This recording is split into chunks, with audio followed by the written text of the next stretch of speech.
You can almost see the bad guys around the world rubbing their hands together as they sort of see how this administration is dealing with serious issues like this. The lieutenant colonel is exactly right.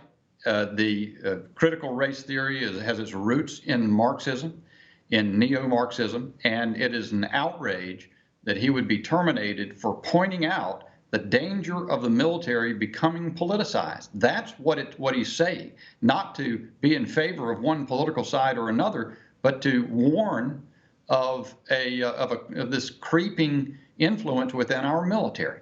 And that's exactly what you would want a soldier to do. And it's wrong for him to be dealt with in this way. Is there anything that Congress or Republicans can do to step in and help this man who's been removed from his post? I would argue he's been removed unfairly. And as you kind of pointed out here, he's pointing out the obvious. And like, don't we have First Amendment rights? Like, doesn't he have the right to discuss that in his feelings, or no? Well, he should. Of course, we don't want to have the military, members of the military taking political sides, one side or the other. It's very important that civilian control the military and that it be a professional military that's independent of political influence. But that's what he's seeking. And so, yes, I'll tell you something that we need to do, Stephanie, is that all members of Congress need to speak out on the poison of this critical race theory ideology. And that's why, as you pointed out, I've offered, sponsored, led 2 bills that have just been filed last week to communicate to the American people what this is about. And one of those bills specifically bans the use of this poisonous ideology in the military. So we need to do that. But President Biden also has a responsibility. The president sets the tone. And when President Trump was in office, he came out clearly and said, we're not going to have this hateful ideology that's contrary to every fundamental idea underlying our Constitution. We are not going to use federal resources or to have federal agencies embody that or harbor that kind of poisonous ideology. Yeah, President Trump did make that clear, and it seems like Team Biden's on board with all of this. It seems like they're pushing for it. And it's not just military, as you pointed out. It's infiltrated our education system. It's infiltrated a lot of different agencies. I mean, even the CIA, we saw their woke recruitment ad recently, too. I mean, it's pretty disturbing. And I get, so their side of it is like, oh, well, you know, we need to teach this so that, like, you know, we can eliminate sexism and racism and stuff. But the actual critical race theory teachings are racist, aren't they? I mean, have you looked at the material? I'm sure you've looked at it. It's just incredible. We've covered a lot of it on this show.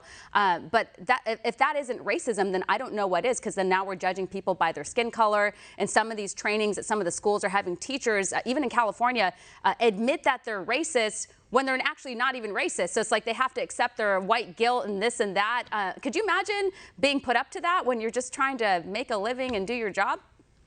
You are exactly right. And it's something that we have a responsibility in communicating this to the American people to distinguish. This is not a question of denying that there's been racism or gross racial discrimination to and including slavery in the history of the United States, or to suggest that that should be suppressed or hidden from anybody or not taught. All of it should be taught. What gets to be what they try to confuse people with and conflate or confuse is these notions, as you just put it, that there's sort of group responsibility, that people who happen to be of one race now are responsible for the ills and sins of the past, or that there should be some, you know, disadvantage imposed on certain racial groups and advantages provided to another.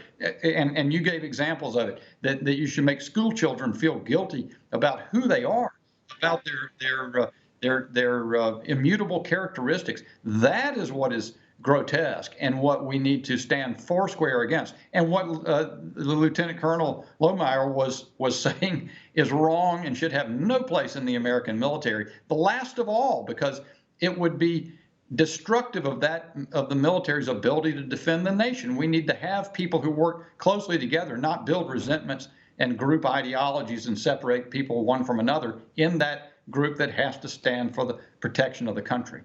And then some of the examples that I gave you, when you'll hear the stories, they'll say, well, the critical race theory here, it's optional. But like, if you decide not to do it, then you're also written off as a racist. So, I mean, it's just really a terrible, terrible idea, and it needs to be stopped. And I'm glad that members of Congress are taking the initiative to block this. And it's not a popular thing, because even you going against critical race theory, I would imagine, I haven't seen it, but I'm sure the mainstream media is already painting you and all of those other Republicans off as racist and insensitive and that you don't care. Absolutely. They characterize it, they paint it as something that it's not, and they attempt to imbue exactly the same kind of confusion I just described. But what we are seeing, and I'm grateful to see it, here in Congress, we had more than 30 co-sponsors on each of those bills when we filed them last week. But around the nation, state legislatures are coming forth and saying this is contrary to everything that is American. This grotesque blaming people and setting up group divisions in modern America. That's not what we should be doing. It is an insidious and dangerous ideology. Absolutely.